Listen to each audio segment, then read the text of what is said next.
secrets of men. The shadow knows.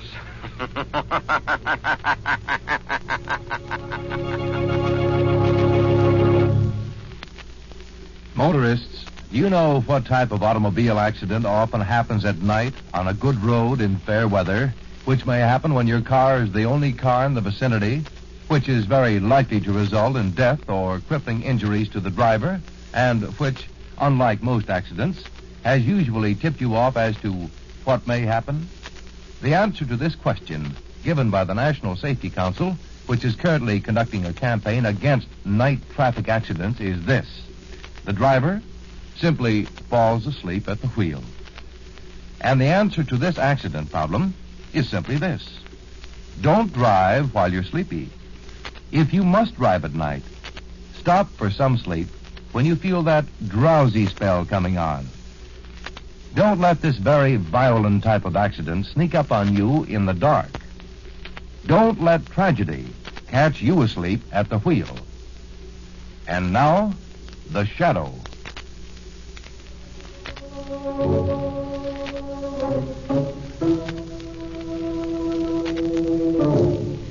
The shadow, who aids the forces of law and order, is in reality Lamont Cranston, wealthy young man about town. Years ago in the Orient, Cranston learned a strange and mysterious secret. The hypnotic power to cloud men's minds so they cannot see him. Cranston's friend and companion, the lovely Margo Lane, is the only person who knows to whom the voice of the invisible shadow belongs. Today's drama, Evil in the House.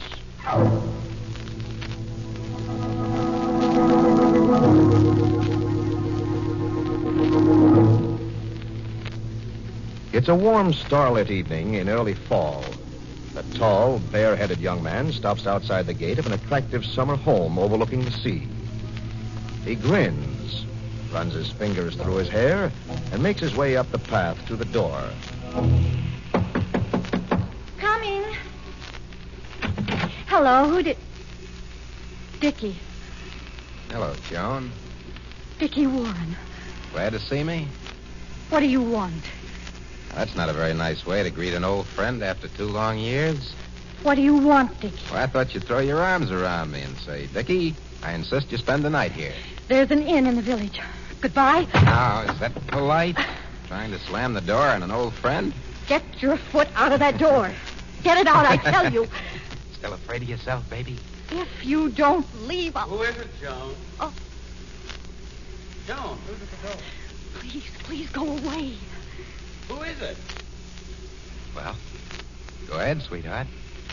Tell him who I am. It's an old friend, George. Dickie Warren. Just dropped by on his way to town. Bring him in. Bring him in. Well, you heard the man, sweetheart. All right, come in. This way. Oh, nice. Cozy and nice. George, this is Dickie Warren. My husband, George Butler. Glad to know you, Warren. Hello, George. Sit down. Make yourself at home. Thank you. I don't think I've heard Joan mention you before. Well, I've been away. You know that old saw, out of sight, out of mind? Expect to be around here long? That depends. I have a couple of things to do. The first is I've got to find some place to sleep tonight. Well, why not stay here with us? You're more than welcome, isn't he, Joan? Why, Lamont Cranston and Margo Lane are coming out there spending the weekend. Don't you remember, George? Of course, but there's always room for one more. How about the guest cottage? Warren wouldn't mind. Well, I'd be delighted, Good afternoon, George. Joan, my dear. I just took a little walk to the village and What? Who is that? You remember Dickie Warren, Dad? Yes, I remember Dickie Warren. What are you doing out this way, Warren? We're just passing through, Mr. Whitford. Thought I'd stop by and say hello to my old friends. Yes, of course. Won't you have some tea, Dad? You look tired. I am a little tired, my dear. Didn't realize how much the walk took out of me. I think I'll go up to my room for a while. You'll excuse me? Anything I can get for you, Mr. Whitford? Not a thing, thanks, George. See you all in the morning. Poor Dad. He's aged 20 years since I last saw him. And his wife's sudden death. It's never been the same since. I can understand that. Understand it very well. I better get the guest cottage ready. Of course, darling. Don't mind us. Or and I'll find plenty to talk about. Yes. Yes, I'm sure we will, George. What do you mean? Nothing. We wouldn't think of discussing anything really important until you got back.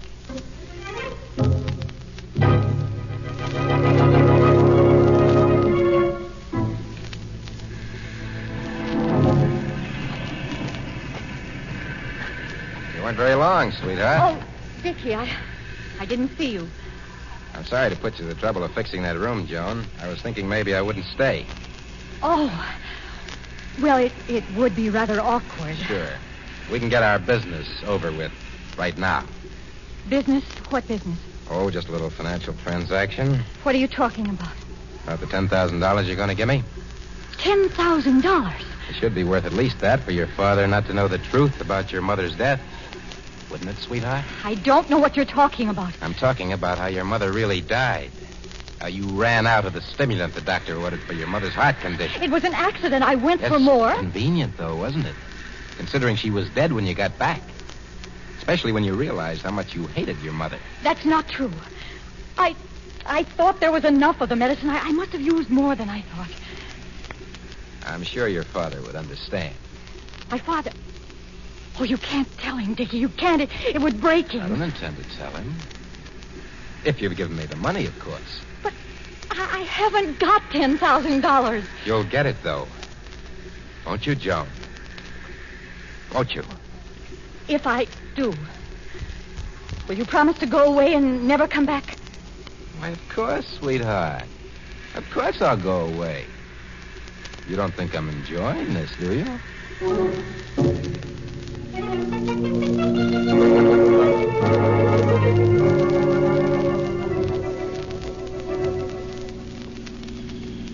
There it is, Margo. I'm sure that's the Whitford house up ahead. I hope so. We're about 3 hours late already.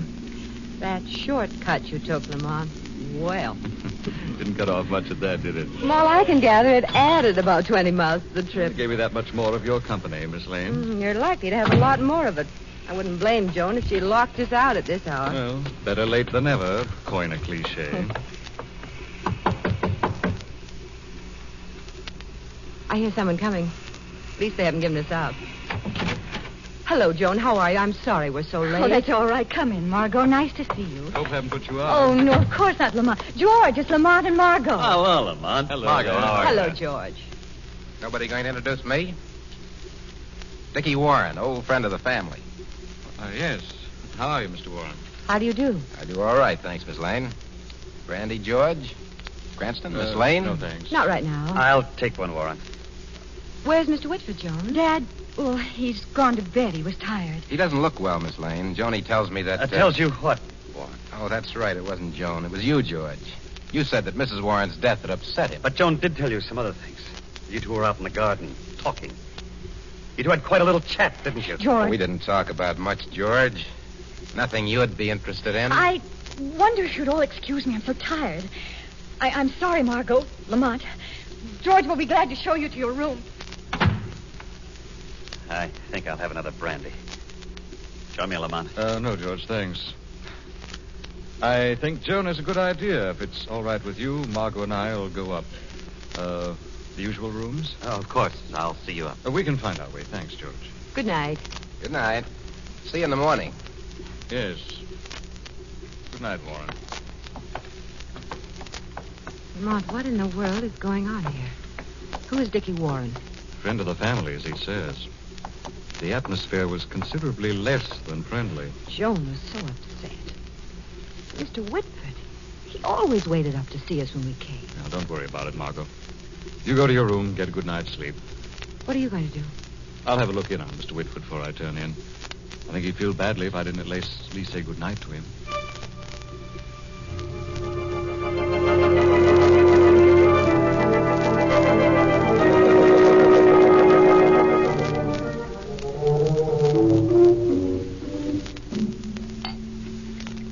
Not drinking alone, George. Huh? Oh, it's you, Warren. Bedroom drinker? That's bad, George. What do you want? I just thought I'd drop by, have a little talk with you. before I turned in? I'd like to have a little talk with you, Warren. Shoot. Who are you? What do you want here? Well, that makes everything very simple, George. That's exactly what I wanted to talk to you about. What do you mean by that? You know, George, this is rather delicate. But I'm sure you'd rather I got to the point. Go on. Well, you see, Joan and I were, shall we say, very close friends. And she wrote me some letters. And I thought you might like to have them. For a price, of course. So that's it. Blackmail. Why, I ought Let's to... not lose our heads, George. It's a very simple business transaction. There's no need for hard feelings. If you won't buy the letters, somebody else will. I'm sure the tabloids would love to print them. You're crazy. Who'd buy a girl's foolish love letters? These aren't exactly foolish love letters, George. Add that to the fact that they were written to an ex-convict, and they become very interesting. So you've been in jail, is that it? Oh, a matter of a few months to think over a discrepancy in a client's accounts. What do you want? Money. $10,000 to be exact. If I give it to you? And I'll step out of the picture completely, and your worries will be over. I don't keep that kind of money here. I'm sorry, George, but I can't wait. You'd better think of some way of raising it.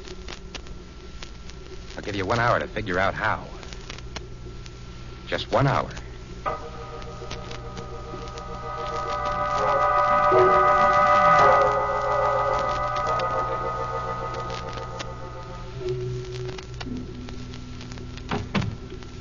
Mr. Whitford, are you awake?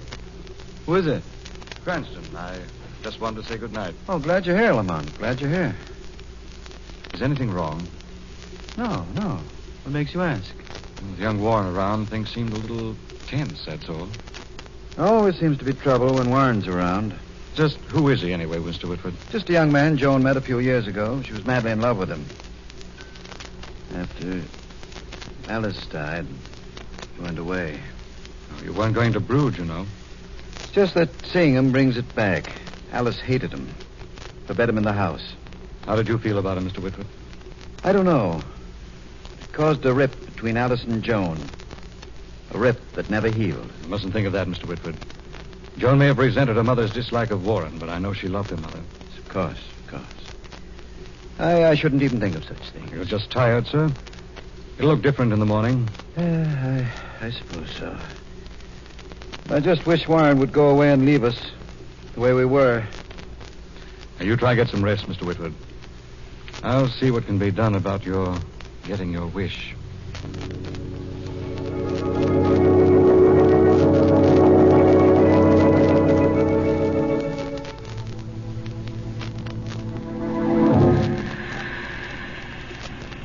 Remember this old seawall, Joan? Of course, George. This is where you asked me to marry you. That's right. I brought you here to ask you another question. Equally important. About Dickie Warren. Why didn't you tell me about him, Joan? I could have understood if I heard it from you. What was he to you? Nothing, George. Nothing at all. There's never been anything between Dickie and me that I'm ashamed of. What were in the letters, Joan? What about them? Patient, George. Had to satisfy your curiosity, didn't you? Dickie. What are you doing here, Warren? Why, I just came down to see the ocean by moonlight. Romantic, isn't it? Dickie, please. Reminds me of that weekend at the shore, Joan. Don't listen to him, George. Remember how beautiful it was? Sun was coming up over the horizon. And you were afraid to go home, as I remember. That's enough, Warren. Jealous, George? You know, you could have saved yourself this. I gave you the chance. That's enough, I said. Let's not get melodramatic, George. Put the gun away. Don't tempt me, Warren. I'm giving you a chance to get out of here. If you don't... George, please. Over here in front of me, Joan. No. Oh. Now, George, with Joan between us, let's talk. You had your warning. Get away from my wife. Get away, I tell you, or I'll kill you. Oh, don't, please, stop. Drop that gun, George. Drop it. I'll kill you, I tell you. I don't think so. Get that gun away. George! You killed him. Dickie, you killed him. I wouldn't say that. Looked more like suicide to me. You held the gun against his chest and pulled the trigger. You killed him. Must have been jealousy, don't you think? Or maybe business was bad. Which do you think's a better story for the police? You won't get away with this, Dickie. No one pays for suicide, sweetheart. After all, it was George's gun. His fingerprints were the only one on it. He was jealous. Suicide. It wasn't suicide. It was murder. I was a witness. I saw it. But there were 2 witnesses, Joan. And I know the story I'm going to tell. I'll tell them that you're a liar and a murderer. I don't think so, sweetheart. If your father found out how your mother really died, it would break his mind. You wouldn't want to see your father put in an institution. So I think I know the story that you're going to tell, too.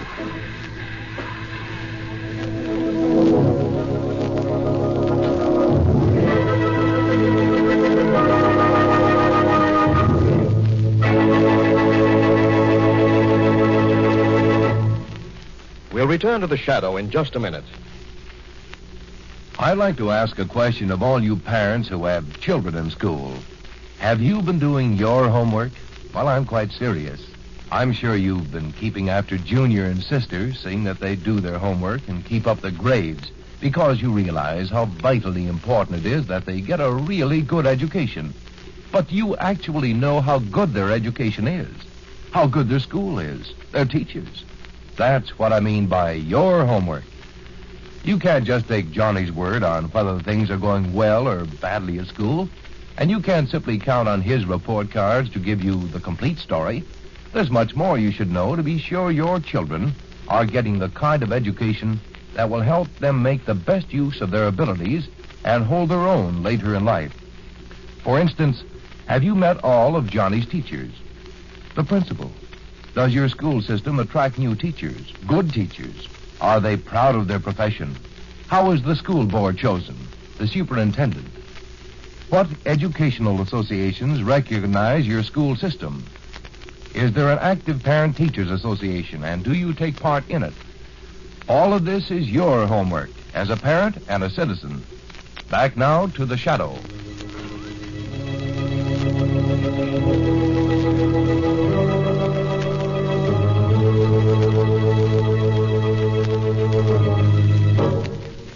Lamont and Margo are visiting at the Whitford summer home. Tension has hung over the attractive seaside estate since the arrival of Dickie Warren, an old friend of Joan Whitford. Now Lamont and Margo have just heard a shot from out by the seawall. They rush out to find Joan alone with the body of her husband. Joan? Are you out there, Joan? Oh, there you are. We heard shooting. Good Lord, it's George. Joan, what's happened? George, he shot himself. Margaret, take care of Joan. I'll see what I can do. He is dead, Lamont. Yes, I'm afraid so. This gun, it's his, Joan? Yes, he's had it for years. So I see. Hasn't had much use either, I'd say. Margot, suppose you take Joan back to the cottage. I'll take care of things. Oh, no. No, please, Margo. I'd rather be alone. Poor child, what a terrible thing to happen. And they were so happy together. Yes, apparently they were. You think it might not have been suicide, Lamont? I don't think we know all the facts yet, Margot, not by a long shot. Wonder where Dickie Warren is. You think he had something to do with George's death, Lamont? At least it's worth a few questions. Dickie Warren might have some interesting things to say to the shadow.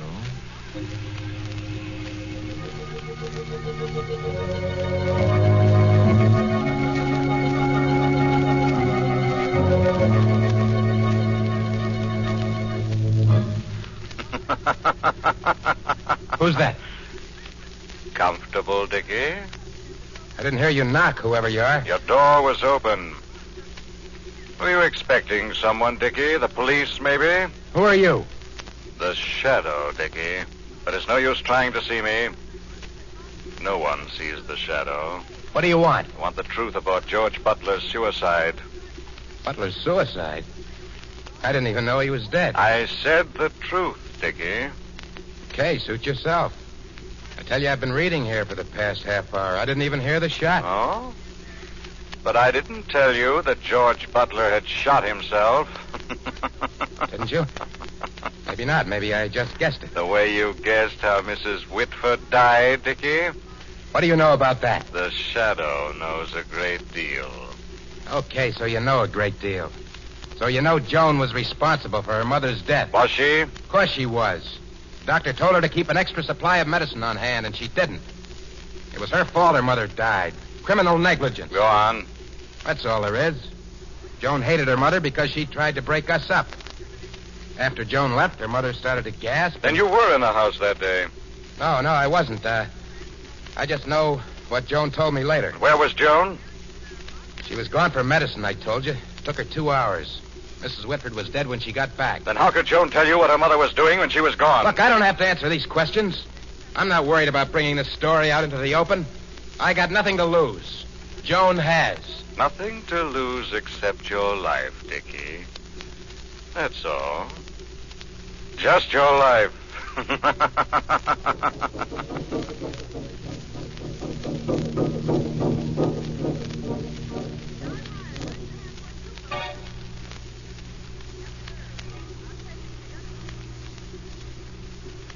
Dad. Oh, Dad. What is it, Alice, my dear? It's not Mother, Daddy. It's me, Joan.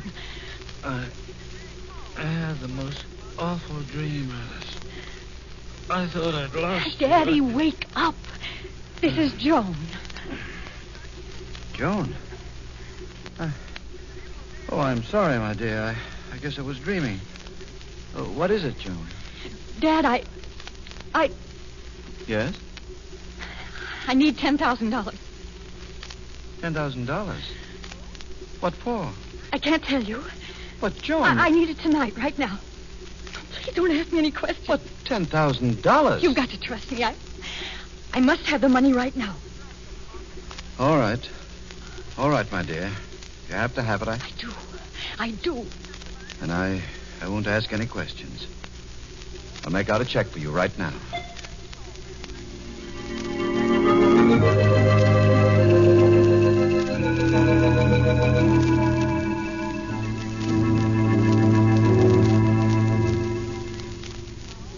Lamont, did you learn anything from Dickie Warren? A lot more than he thinks, Margot. But Joan, why should she call it suicide if it wasn't? Warren may have some hold over her. Lamont, we've got to help her. We will, Margot. First, there's a little experiment I want to try. Close that door. Right. What are you going to do? First, I'm going to wrap this handkerchief around my hand. I'm going to take George's gun. That's the one he killed himself with. I'm going to fire it into those couch pillows, holding it close enough for the report. Like that. What's that proof? Look here, the handkerchief on my hand. Powder burn. Exactly. When I first saw this gun, I could see that it was defective, that it had a backflash when it was fired. What does that have to do with George's suicide? There was no sign of a burn on his hand. Margot, if he'd fired that gun, there would have been. Either Dickie Warren fired the gun or held his hand over George's and forced him to pull the trigger. Are you going to turn him over to the police? As fast as I can, Margot. You've called them? Just hung up. Sergeant said it would take them some time to get here, but they're coming by the East Road. It's a shortcut. Good.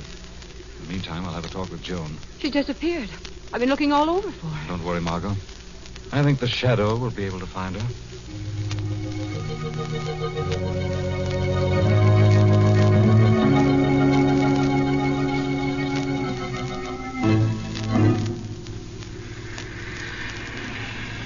Oh, where is he? Why doesn't he come? Waiting for me, Joan? Oh, Almost like old times, isn't it, sweetheart? where have you been, Dickie? I had a few odds and ends to clean up. Unfinished business, you might say. Get the money? I've got it. Well, give it to me. Give it to me. How do I know that you'll leave us alone after you get it? You don't. The check, please. Here. Huh? 10,000. Exactly. You know something, sweetheart? What? You're terrific. You've got your money now. You better... You missed me, didn't you, baby? Huh? Dickie, please. Didn't you? No, Dickie, no. Joan, It's Dad. Joan, why did you do it? Why did you do it? Dad, what's happened? Get out of here, Whitford. You killed her, Joan. She didn't mean to hurt you. She loved you. Dad, what happened? What's wrong? Get out of here, I said. Your own mother, Joan. You killed her. You killed her. Dad, please. You killed her. Let me go. You're I joking. want you to get out of here, Whitford. Dad. You must have told him. You must have told him about Mother. He was going to find out. You knew what it would do to him. But you went to him behind my back and told him. He had a right to know. I paid you. I gave you the money, but you told him anyhow. You drove him crazy. You drove him out of his mind, you evil, vicious, rotten snake. Sure, I told him. Why not? Now he'll be put in an institution. That way the Whitford money will be all yours. I won't have to settle for a measly $10,000. Don't you see how convenient it is, Joan? Not so convenient for you, Dickie. What's that? Shadow. It's a little inconvenient to spend money in the death house. I don't know what you're talking about. Joan didn't murder her mother, Warren. I think you did, and I think you'll die for it. But he couldn't. Oh, yes, he could. He was in the house the day your mother died. He could easily have destroyed the stock of medicine you kept on hand. When the attack came, you had to rush to the village. He let your mother die, Joan, not you. You killed her. You can't prove that. I don't have to. They can only hang you once. And we can prove that you murdered George Butler. He killed himself. It was his gun. You did it. You put the gun against his heart and squeezed the trigger. You murdered him. It's her word against mine. There's no proof. There's plenty of proof. That burn on your hand. The burn from the backflash. I burned her with a The match. paraffin test will show gunpowder nitrates in it. I'm afraid you're trapped, Dickie. Not yet. Not yet, I'm not. He's getting away. That's the East Lane he's running down. Yes, but he'll... That's the road the police are coming up. Right now, do you hear that? Dickie Warren's escort to the death house is coming to meet him, face to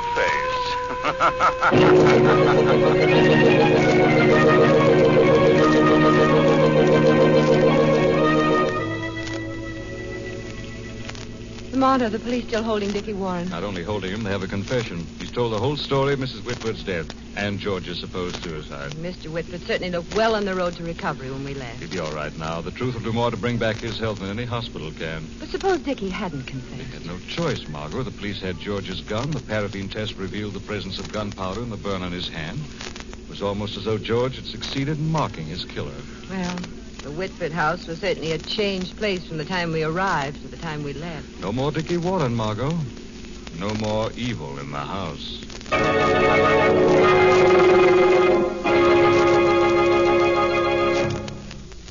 To make the buying of security bonds as easy as possible, the government has set up two investment plans, the payroll savings plan and the bond-a-month plan. The first is aimed at those who are on a payroll. The employee authorizes his boss to set aside a sum from each paycheck and use the money to buy security bonds for him. The bond-a-month plan is for those not on a payroll, for professional men or men who own their own business.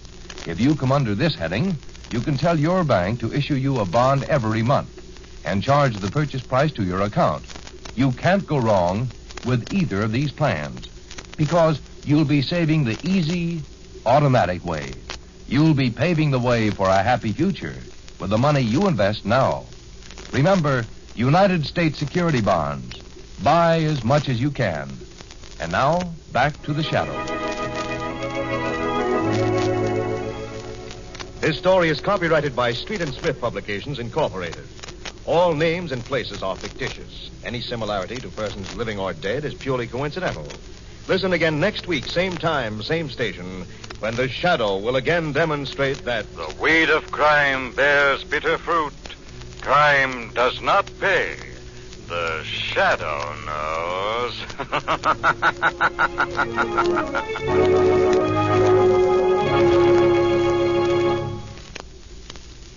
Next week, same time, same stations, we bring you another strange and thrilling adventure in the Shadow's daring battle against the forces of evil.